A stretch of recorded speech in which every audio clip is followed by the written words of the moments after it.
नमस्कार, कैसे आप लोग? उम्मीद करते बहुत अच्छे होंगे।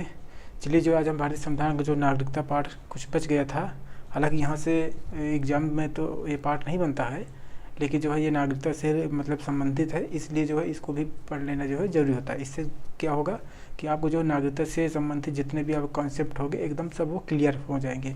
इसी में हम देखेंगे जो है CA क्या होता है, NRC क्या होता है, वीज़ा क्या होता है, पासपोर्ट क्या होता है, NPR क्या होता है, राजदूत किसे कहते हैं, एम्बेसडर क्या होता है। तो ये सब जो है कॉन्सेप्ट जो है इसमें हम समझ लेंगे, ठीक है। ये कभी कभी मतलब वो चालू करते हैं। सबसे पहले जो है NRI, ठीक, क्या होता है NRI, पहले देखते हैं हम, जैसे यहाँ लिखा भी है, पहले NRI देखते हैं, ओवरसीज, फिर visa, passport, high ambassador, high commissioner, और CA, NRC और NPR, ठीक। तो पहले इसी क्रम में हम देखते हैं क्या होता है NRI, ठीक। NRI इसका मतलब होता है non resident Indian. Non resident Indian इसका मतलब है अप्रवासी भारतीय, मतलब वैसा भारतीय नागरिक जो वर्तमान समय में वो भारत में जो है नहीं रह रहा है, और वो जो है भारत से बाहर मतलब रह रहा है, ठीक है। मतलब भौगोलिक, मतलब भारत की जो ये भौगोलिक सीमा है, ये भारत यहाँ से यहाँ तक है, मतलब भारत के अंदर ना रह करके किसी अन्य देश में रह रहा है। अब देखते हैं जो इस कैसे हम NRI किसको हम कहेंगे। ऐसा तो नहीं हो सकता कि कोई 2-4 दिन के लिए कहीं टूरिस्ट बन के गया हो, कहीं जो कि कोई सेमिनार अटेंड करने गया हो, ठीक है। कोई हो सकता है एजुकेशन के लिए गया हो 2-4 महीने के लिए, ठीक है। तो इस तरह से अगर कोई विदेश में गया है तो क्या आप उसको भी जो है मतलब NRI कह देंगे? तो ऐसा बिल्कुल नहीं है, ठीक। NRI होने के लिए जो है एक मिनट पहले लिख देते हैं, इसका फुल फॉर्म क्या होता है, नॉन रेसिडेंट इंडियन, ठीक है। नॉन रेसिडेंट इंडियन, हिंदी में अप्रवासी भारतीय, अप्रवासी भारतीय, ठीक है। अब इसको हिंदी में समझ लीजिएगा, ठीक। तो NRI होने के लिए मिनिमम जो होता है, कम से कम जो है वो व्यक्ति जो है भारत से कम जो है 6 माह से अधिक, मतलब 6 मंथ से अधिक जो है, 6 मंथ से अधिक जो है वो मतलब भारत से बाहर हो, ठीक है। भारत से बाहर गया हो, ठीक है, ठीक। इसको हम NRI कह देंगे। ये देखें NRI मतलब क्या काम करते हैं, क्या होता है NRI, क्या होता है, ये भारत में के ही नागरिक होते हैं, और ये जो भारत में अच्छी एजुकेशन लेते हैं, अच्छी स्किल सीखते हैं, और विदेश में जो है नौकरी के लिए और या हो सकता है बिजनेस करने के लिए जो है ये लोग विदेश में चले जाते हैं। अगर जैसे सबसे ज़्यादा जो है हमारे देश के जो NRI लोग रहते हों, गल्फ़ कंट्री में रहते हैं, जैसे अरब देश में रहते हैं, यूरोप में भी, अमेरिका में, और ऑस्ट्रेलिया, कनाडा, यहाँ फिर जो है हमारे यहाँ देश से लोग जो है काम करने के लिए, बिजनेस करने के लिए जो है वहाँ जाते हैं, ठीक है। तो ये लोग जो है वहाँ से जो है जो पैसा मतलब वहाँ की मुद्रा कमाते हैं, मतलब जो पाते हैं, वो सारे पैसे जो क्या करते हैं, कहाँ डंप करेंगे, मतलब भारत में भेजेंगे। जैसे कोई भी आदमी कमाता है, किसके लिए कमाता है, घर परिवार वालों के लिए कमाता है, तो वो लोग जो होता है कमा के जो है ये भारत में ये भेजते हैं, ठीक है। इससे क्या होता है, भारत की जो अर्थव्यवस्था होती है, जो विदेशी मुद्रा जो भंडार होता है भारत का मजबूत होता है। इससे जो है रुपया की जो साख होती है वो भी मजबूत होती है। और अभी आप जो देख रहे हैं कि 1 रुपया बराबर 1 डॉलर बराबर भी कितना है, 83 रुपया है, ठीक है। तो अभी 1 डॉलर बराबर 83 रुपया है। तो इसका भी बहुत बड़ा रीज़न ये है कि जो NRI लोग जो है जो भारत में जो है विदेशी मुद्रा वो भेजते रहते हैं, इसके वजह से समझो अभी ये रुका हुआ है। अगर ये पैसा मतलब ना भेजते NRI लोग, तो ये जो है 1 डॉलर कम से कम भी यहाँ ये 150 से भी पार कर जाता है, ठीक है, पार हो जाता है अगर ये लोग ना भेजते। NRI लोगों को कह सकते हैं आप जो है देखिए, जैसे देश में सबसे ज़्यादा अगर राष्ट्रभक्ति के रूप में अगर देखा जाए तो कौन होता है, तो राष्ट्रभक्त समझा जाए तो वो पहला तो नाम आप समझ लीजिए, जैसे भारतीय सेना, और दूसरा हो गया मान लो किसान हो गया, और तीसरा जो है समझिए अपने हिसाब से जो हमको लगता है वो यही NRI लोग होते हैं, ठीक। NRI इसलिए सेंस में होते हैं, देखिए हमारे यहाँ से भले एजुकेशन लेते हैं, स्किल सीखते हैं और विदेशों में चले जाते हैं। वहाँ बेचारे क्या करते हैं, दिन रात काम करते हैं, मेहनत करते हैं, उसके बाद जो भी पैसा होता है सीधे जो है भेज देते हैं भारत में। अब बताओ, उन्होंने सीधे पैसे भारत में भेजा, और बताओ यहाँ के लोग मतलब भारत से उन्होंने क्या क्या लिया, न तो यहाँ पे वो नौकरी की मांग की है सरकार से, ना यहाँ कोई यहाँ के संसाधनों का मतलब यूज किए, वो ना ही दोहन किए। यहाँ के जो वहाँ का विदेशों का खाना पीना रहना सोना और पोल्यूशन वगैरह सब कुछ उधर हुआ, और यहाँ जो है सीधे फ्रेश समझिए आपको पैसा भेज देते हैं। इससे जो है भारत की साख मतलब मजबूत होती है विदेशी मुद्रा भंडार का। ठीक, इसी क्रम में जो है जब 1998 में अटल बिहारी वाजपेयी की जब सरकार थी, उन्होंने जब परमाणु परीक्षण किया था तो अमेरिका ने जो है भारत पे जो है एम्बार्गो लगा दिया था। एम्बार्गो से मतलब कि भारत से कोई भी देश जो है व्यापार नहीं कर सकता। इसी क्रम में जो है भारत की अर्थव्यवस्था एकदम समझो एकदम चरमरा गई थी, एकदम समझो कि देश ही कोलैप्स करने के कगार पर था।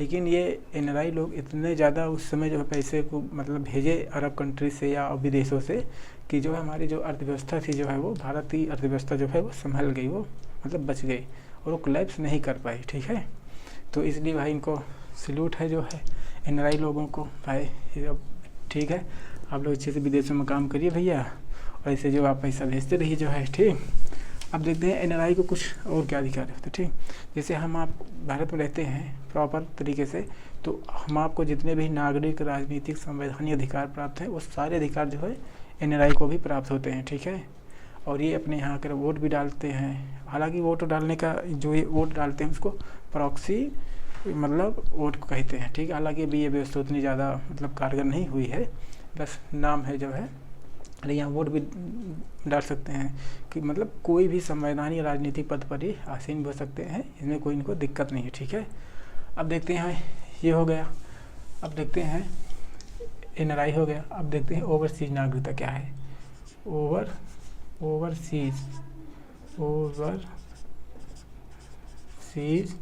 सिटीजनशिप। ठीक है, सिटीजनशिप ये क्या होता है, आपको हिंदी में देख जानना हो तो आप समझिए समुद्र पारी नागरिकता।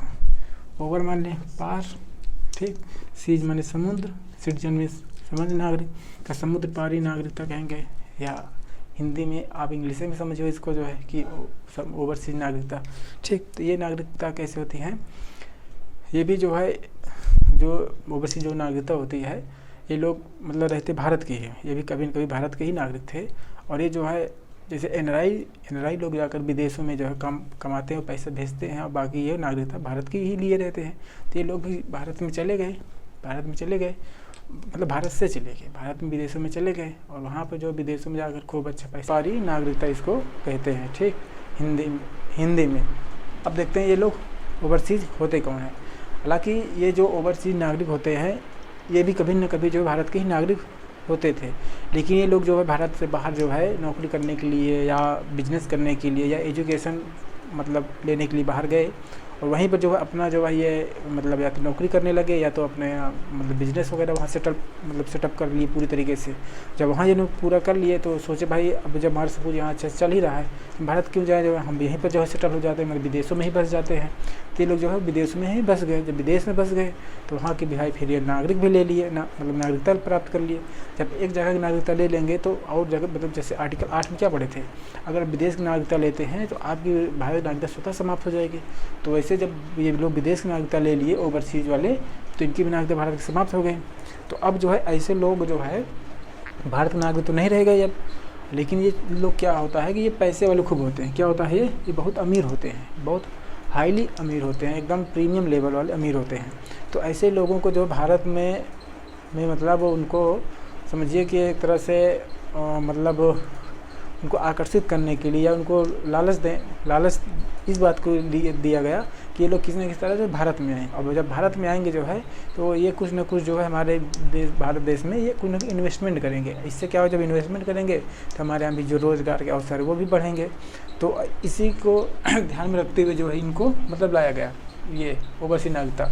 और ओवरसीज नागरिकता के तहत अगर जो मतलब ओवरसीज जो नागरिक भारत में आएगा, इनको बिना वीज़ा के, क्या बिना वीज़ा के, ठीक है, अभी वीज़ा पढ़ेंगे बताएंगे आपको वीज़ा भी, ये बिना वीज़ा के जो है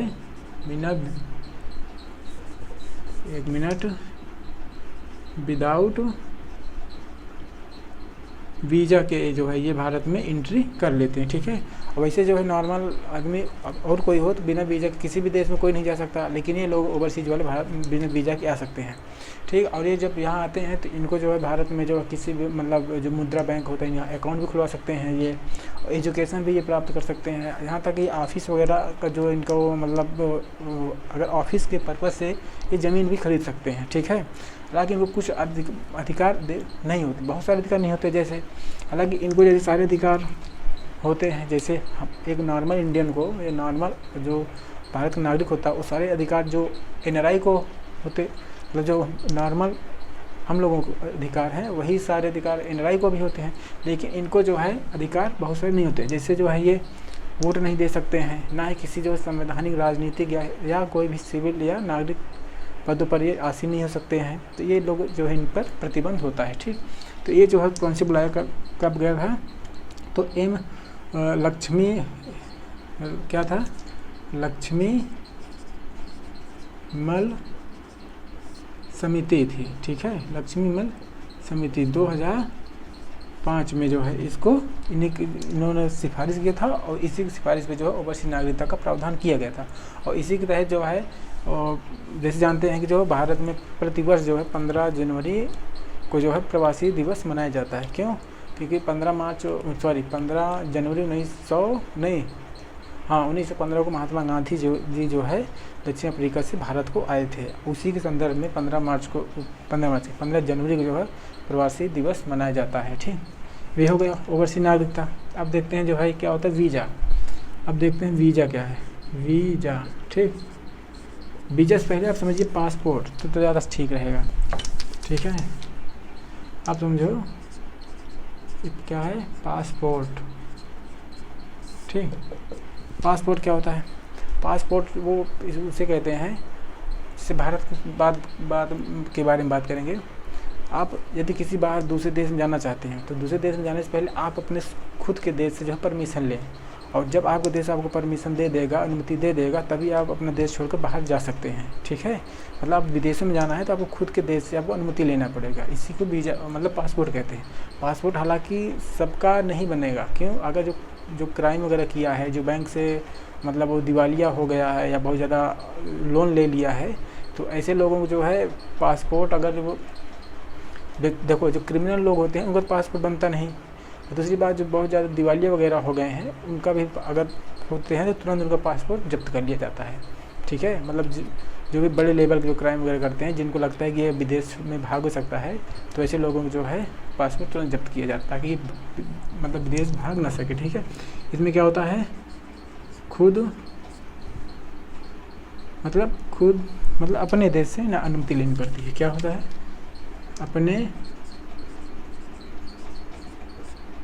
अपने देश से अनुमति लेनी होती है, ठीक है। अपने देश से अनुमति आपको पासपोर्ट के तहत लेना पड़ता है, ठीक। अब पासपोर्ट ले लिए। अब देखते हैं वीज़ा।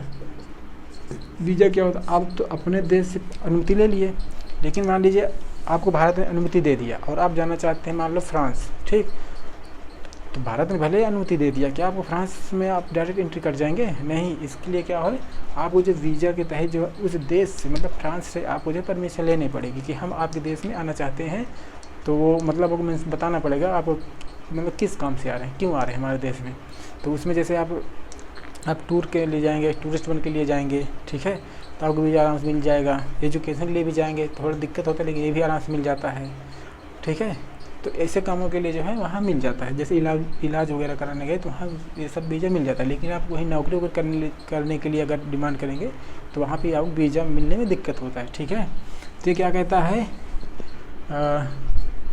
जिस देश में जाना हो वहाँ से अनुमति लेना पड़ता है, ठीक है। ये हो गया, ठीक। ये ठीक, अभी हो गया वीज़ा पासपोर्ट। अब देखते हैं एम्बेसडर, ठीक। एम्बेसडर या इसी को हिंदी में क्यों बोलते हैं, राजदूत, ठीक। अब देखते हो राजदूत, देखिए प्रत्येक देश, दुनिया का लगभग प्रत्येक देश जो है सभी देशों में अपना अपना जो है राजदूत नियुक्त किया रहता है। और वो जो राजदूत होता है वो उस देश का समझो सरकारी मतलब अधिकारी होता है। और जिस देश में वो मतलब नियुक्त रहेगा उस देश में जो अपना राजनीतिक संबंध स्थापित करने के लिए जो है तो राजदूत का काम होता है। या और सिंपल शब्दों में समझो कि हर देश जो है अपना एक जो है अधिकारी विदेश में नियुक्त करता है राजदूत के रूप में, और इससे जो है दोनों के बीच में जो है राजनीतिक या जो भी संबंध होते हैं वो स्थापित होते हैं। ठीक है, हालांकि ये जो एम्बेसडर होते हैं इसकी एक एम्बेसी होती है। ठीक है, भारत में भी हर देश के लगभग एम्बेसी है।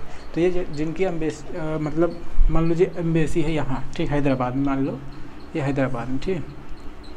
अगर मान लो यहाँ जर्मनी की एम्बेसी है, मान लो, ठीक, तो ये जो जर्मनी एम्बेसी है तो ये एम्बेसी जो है ये भारत का पार्ट नहीं होगा। मान लीजिए 2 एकड़ में हो तो 2 एकड़ में समझो ये जर्मनी का ही भाग है, भारत के अंदर भले है लेकिन जर्मनी का ही है।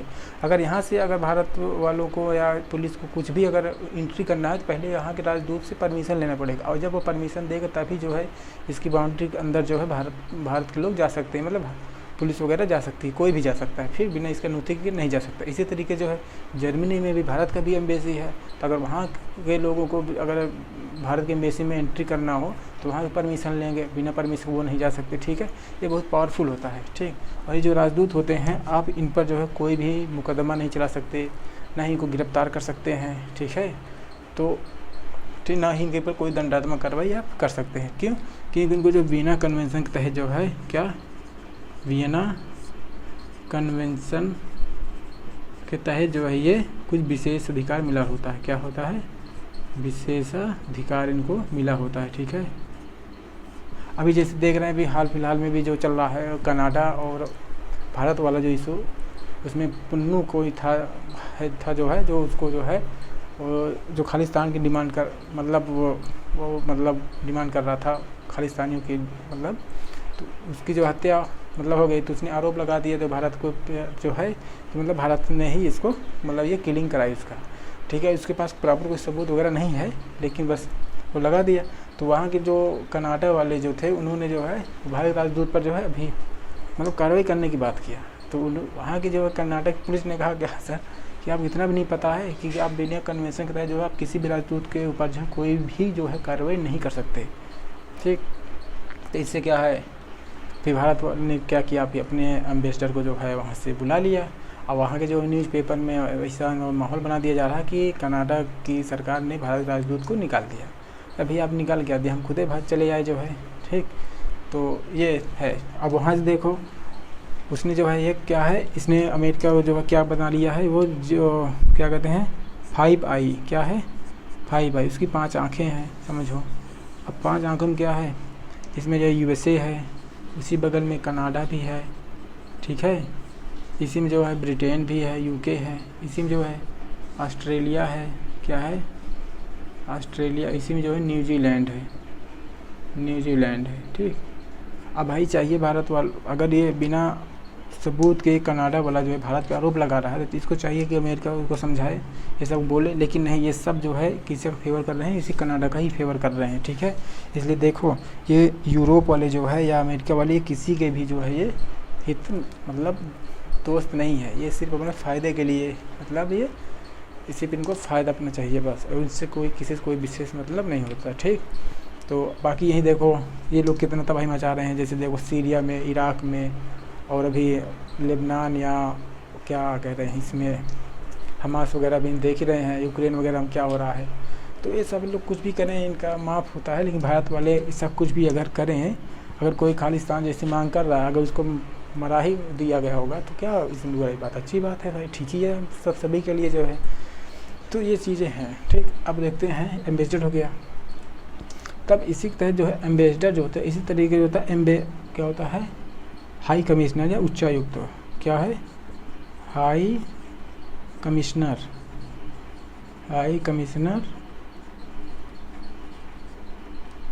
ठीक है, या इसी को हिंदी में कहेंगे उच्चायुक्त। देखो ये भी जो होता है, जो काम राजदूत का होता है सेम टू सेम काम यही काम उच्चायुक्त भी करता है। तो इसको उच्चायुक्त इसलिए कहे जाते हैं कि जो देश कभी न कभी जो ब्रिटेन के गुलाम थे, जो देश कभी न कभी जो ब्रिटेन के गुलाम थे, और ऐसे देश वाले मतलब कुछ उस देश में अगर जाते हैं, मतलब वो भी कॉमनवेल्थ के मतलब वो सदस्य थे, मतलब वो भी गुलाम थे, तो उनको जो है उच्चायुक्त कहा जाएगा वहाँ पर। ठीक है, तो हालांकि ये जो है इनमें कितने सदस्य हैं, कॉमनवेल्थ, मतलब जो कॉमनवेल्थ के सदस्य हैं, कॉमनवेल्थ के सदस्य हैं। ठीक, कॉमनवेल्थ में कितने देश हैं? 53 देश हैं। इसका जो हेड क्वार्टर है वो कहाँ है? लंदन में। ठीक, और इसके जो मतलब इसके जो प्रमुख होते हैं अध्यक्ष, वो ब्रिटेन की जो है महारानी थी। ठीक है, अब तो राजा हो गए, जो चार्ल्स तृतीय हो गए, क्योंकि महारानी एलिजाबेथ की भाई मृत्यु हो गई। ठीक, तो ये हो गया हाई कमिश्नर। ठीक, अब बचता है आपका CA/NRC NPR, जो सबसे ज़्यादा भारत में विवाद था, और इसी को लेकर के जो है 2019 में खूब सारा जो है धरना प्रदर्शन देखने को मिला होगा। ठीक है, अब देखते हैं जो है इसमें जो है सिर्फ जो है मुस्लिम समुदाय के लोग ही क्यों धरना प्रदर्शन कर रहे थे, ऐसा क्या रीज़न था? और तो कोई भी कम्युनिटी के लोग धरना प्रदर्शन करते हुए नहीं देखे, मतलब ज़्यादातर नहीं दिखे, ज़्यादातर वही लोग आए थे। देखते हैं भाई ये लोगों मतलब ये क्यों किए जो है, इसका हम यहाँ देखते हैं। ठीक है, क्या है ये NRC और CA पहले समझिए, फिर NRC क्या है? CAA, इसका मतलब होता है सिटीजनशिप अमेंडमेंट एक्ट। क्या होता है आप समझो?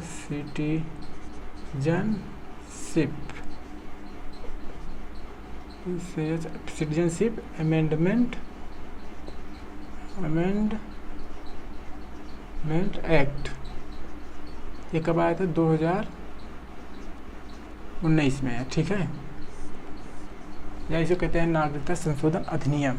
ये भी जो है नागरिकता अधिनियम 1955 के तहत ही जो है ये थोड़ा सुधार इसमें भी किया गया। ठीक है, तो इसमें देखते हैं क्या मैटर था इसमें जो है। ठीक है, इसमें मैटर ये था कि जो है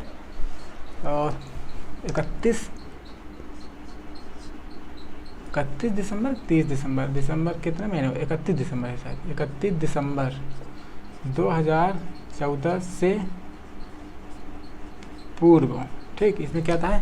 31 दिसंबर 2014 से पूर्व, 31 दिसंबर 2014 से पूर्व अफगानिस्तान और पाकिस्तान और बांग्लादेश, कौन?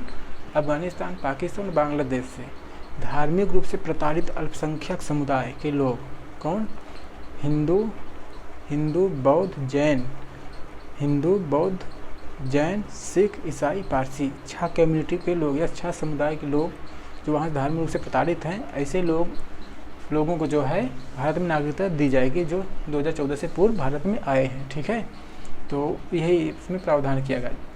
और इसका विरोध क्यों हो रहा था? क्योंकि इसमें जो 6 समुदाय थे उसमें मुस्लिम समुदाय को नहीं काउंट किया गया था, इसीलिए जो है वो मुस्लिम समुदाय के लोग जो है इसका विरोध कर रहे थे। ठीक है, 6 से पूर्व जो भारत में आया हो, कहाँ से? तो वो अफगानिस्तान, ठीक है, और यहाँ पाकिस्तान, और ये बांग्लादेश। क्या है?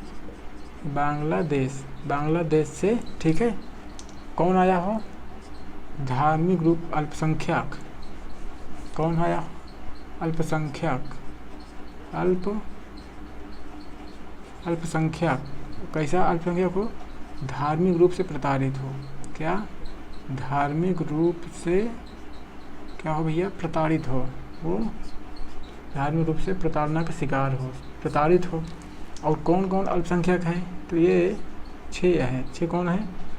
पहले तो आप हिंदू हो गए, बौद्ध, समझे बौद्ध, तो वहीं जैन, ठीक, फिर समझे सिख भाई, फिर जो है ईसाई हो गए, ठीक है, ईसाई लोग को भी, और पारसी। ये कितने हो गए?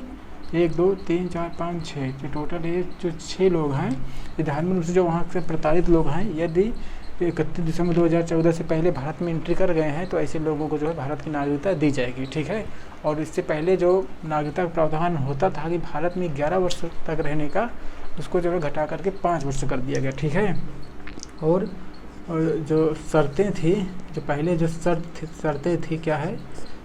11 वर्ष से 5 वर्ष कर दिया गया। ठीक है, ठीक, आज 5 वर्ष कर दिया गया। और इसी को जो इम्प्लीमेंट करने के लिए जो है, इसी को इम्प्लीमेंट करने के लिए 20 दिसंबर और 2019 को, ठीक है, 2019 को पाकिस्तान से जो है 7 जो है शरणार्थी आए थे, ठीक है, 7 शरणार्थी, मतलब वहाँ से 7 लोग भाग कर आए थे भारत में, और उनको जो है इसी के तहत जो है नागरिकता दी गई, और जब नागरिकता दे दी गई तो इसी के तहत उनको जो है मतलब भारत के नागरिक बन गए, ठीक, इसी तरह इम्प्लीमेंट हो गए। देखिए CA मतलब क्या है, ये CA था, ठीक। अब जो है, अब देखो NRC क्या है, जब इसको NRC पढ़ेंगे तभी आपको CA का कॉन्सेप्ट एकदम क्लियर हो जाएगा, ठीक है, जब दोनों मिला के पढ़ेंगे तब। अब देखते हैं इसके बाद क्या था। इसके बाद हम देखते हैं, यहाँ देख लेते हैं, इसको रहने देते हैं, ठीक। देखो अब पढ़ते हैं NRC, आ जाएगा यहीं पे, क्या है NRC, ठीक। इसका मतलब क्या है, नेशनल रजिस्टर सिटीजनशिप, मतलब नेशनल रजिस्टर सिटीजनशिप मतलब राष्ट्रीय नागरिक रजिस्टर है, क्या है, राष्ट्रीय नागरिक रजिस्टर या नेशनल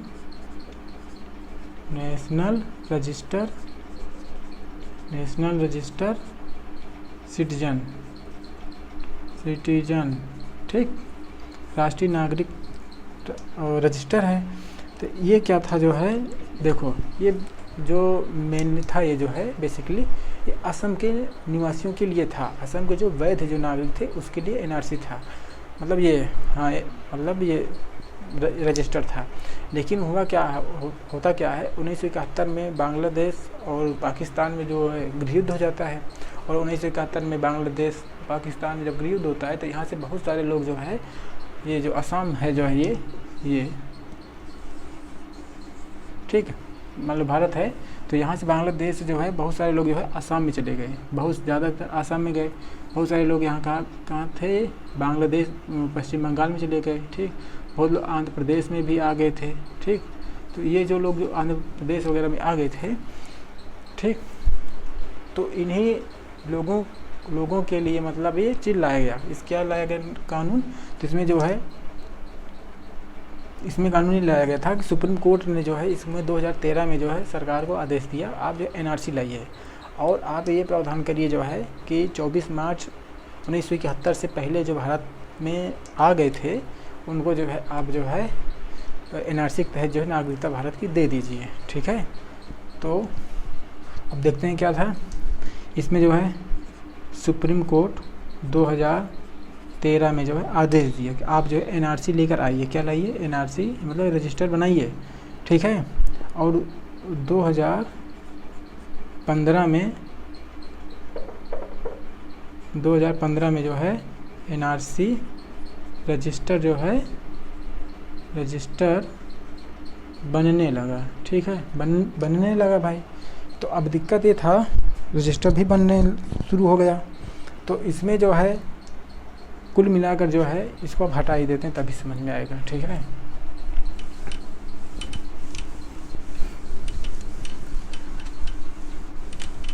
एक मिनट, मतलब 2015 में NRC के तहत रजिस्टर बनने लगा जो है, तो इसी में जो है तो इस रजिस्टर में हुआ क्या, जो है 2 लिस्ट बनाई गई, कितना, 2 लिस्ट थी, और 2 लिस्ट को मिला करके जो है 30 डॉक्यूमेंट थे, कितने थे, 30 डॉक्यूमेंट, कितना, 30 डॉक्यूमेंट थे, ठीक। इस 30 डॉक्यूमेंट में जो है जो भारत में जो है, हाँ ये तो नहीं लिया गया, 24 मार्च 1971 से पूर्व, ठीक, ये इसका जो है आधार रेखा थी, ठीक है, ये एकदम बेस लाइन है, ठीक।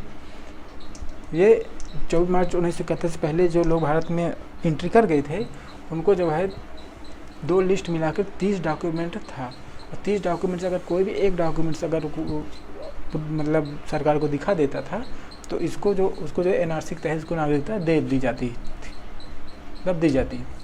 और इसमें जो है यदि मान लो उसके पास ये 30 डॉक्यूमेंट नहीं होता तो जो है अपने जो है डिस्ट्रिक्ट कोर्ट में जाए, अपने आप प्रूव करे, इसके लिए उसको 4 महीने समय मिलता था, 4 महीने के अंदर डिस्ट्रिक्ट कोर्ट जाए, नहीं तो आप जो है वो हाई कोर्ट जाता या सुप्रीम कोर्ट जाता, अगर वहाँ पर वो अपने आप को प्रूव कर देता कि हम इससे पहले आए थे तब तो भारत को में जो है इसकी नागरिकता मिल जाती, और अगर नहीं आए थे, नहीं मतलब दिखा पाता, तो उसको फिर जो है डिटेंशन सेंटर में उसको भेज दिया जाएगा और उसको जो है मतलब नागरिकता नहीं दी जाएगी। हालांकि नागरिकता नहीं देने मतलब है कि ऐसा नहीं कि उसका जीवन अधिकार ही छीन लिया जाएगा, बस ये है कि इसको संवैधानिक राजनीतिक अधिकार उसको नहीं मतलब प्राप्त होंगे, और बहुत हद तक जो उसको जो है उसको काफ़ी स्वतंत्रता का अधिकार पर इसको प्रतिबंध लगा दिया जाएगा, लग जाता। ठीक है, इसके भी तहत जो है लगभग जो है अब ये भी मैटर बस वो रह गया है, लगभग बहुत हद तक आउट हो गया है। सब लोग अपने जुगाड़ पानी लगा करके जो है अपने कहीं ने सेटल हो गए। 30 डॉक्यूमेंट था, बहुत लोग जो इसमें क्या था कि चाहे बिजली बिल आप कभी लिए हो, राशन कार्ड बना हुआ पास, या आप कोई एजुकेशन वगैरह मतलब कोई भी पढ़ाई लिखाई किए हो, कुछ मिला कुछ भी आप दे देते तो कोई मिल जाता। ठीक है, तो अब इसका यही मैटर है। और विरोध इसलिए हो रहा था क्योंकि इसके तो नागरिकता तो जरूर दे दी जाती, लेकिन भैया इसके में जो था CM क्या था, इसमें कहीं जो मुस्लिम समुदाय का था ही नहीं, तो ठीक है तुम नागरिकता कहाँ दी जाती। ठीक, तो ये इसमें प्रावधान था। हाँ, ये हो गया। तो ये लोग धार्मिक प्रताड़ित भी नहीं थे, क्योंकि अपने ही लोग में अपने ही यहाँ मतलब ये लोग उससे प्रताड़ित थे जो है।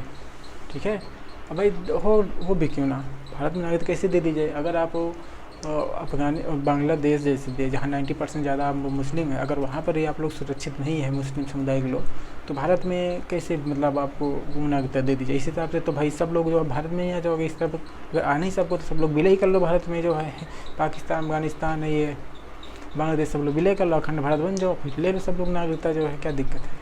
ठीक, ये इसका मेन इशू था इसका। ठीक है, अब देखते हैं NPR में बहुत कुछ नहीं है। अब क्या है NPR, क्या है, नेशनल पॉपुलेशन रजिस्टर। क्या है, नेशनल पॉपुलेशन रजिस्टर। ठीक है, राष्ट्रीय जनसंख्या रजिस्टर। इसमें क्या था, इसमें भी नागरिकता संशोधन 2015 के तहत 2003 में इसको संशोधित किया गया था। इसमें ये किया गया था जो स्थानीय जो पंचायत हो, ग्राम पंचायत या नगर पंचायत हो या तहसील लेवल का हो या डिस्ट्रिक्ट लेवल की जो निकाय हैं, लोकल बॉडी जो हैं गवर्नमेंट के, वो जो है मतलब जनसंख्या की जो गिनती करने के लिए जो है वो घर घर जाएंगे और पूछेंगे जो रिसेंट में आप घर में कितने लोग हैं और कहाँ पे कौन लोग रह रहे हैं। ठीक है, यही इसका मतलब। जैसे मान लो किसी के यहाँ जो है मान लो जो है छत्तीसगढ़ में, मान लो यूपी में जनसंख्या हो रहा है, उसके घर में मान लो 7 लोग हैं, और 7 लोगों में पता लगा 3 लोग जो है महाराष्ट्र में है, मुंबई में है। अब इसका मतलब नहीं आप बताओ कि 7 लोग हम हैं पूरे 7 नहीं, आप बताइए कि हम 5 मतलब 4 ही लोग हैं, 3 लोग मुंबई में, और यहाँ गिनती यहाँ किया जाएगा, वहाँ लोगों की गिनती वहाँ किया जाएगा। इससे क्या होगा, भारत जो एक मतलब जो एक्यूरेट जो डाटा है वो निकल कर आएगी। ठीक, ये जनसंख्या को जो काउंटिंग होगी वो उसके लिए था। हालांकि जनसंख्या काउंट हो जानी चाहिए 2021 में, लेकिन कोविड का इशू बनाकर सरकार इसको टाल ही रही है। देखो कब क्या करता है। ठीक, अब हो गया। इससे क्या होता है, इससे पहले हमने जो टॉपिक देखा था नागरिकता, वो तो कंप्लीट उसको और इसको दोनों मिला कर देखेंगे तो आपका नागरिकता जो है एकदम ब्रॉड लेवल पर आपका पूरा जो है यहाँ से कंप्लीट होता है। ठीक, अब यहाँ से अब आपको कोई भी क्वेश्चन किसी भी लेवल का छूटेगा नहीं। ठीक, चलते हैं, उसके बाद अगले क्लास में मिलेंगे, तब तक के लिए जय हिंद, नमस्कार।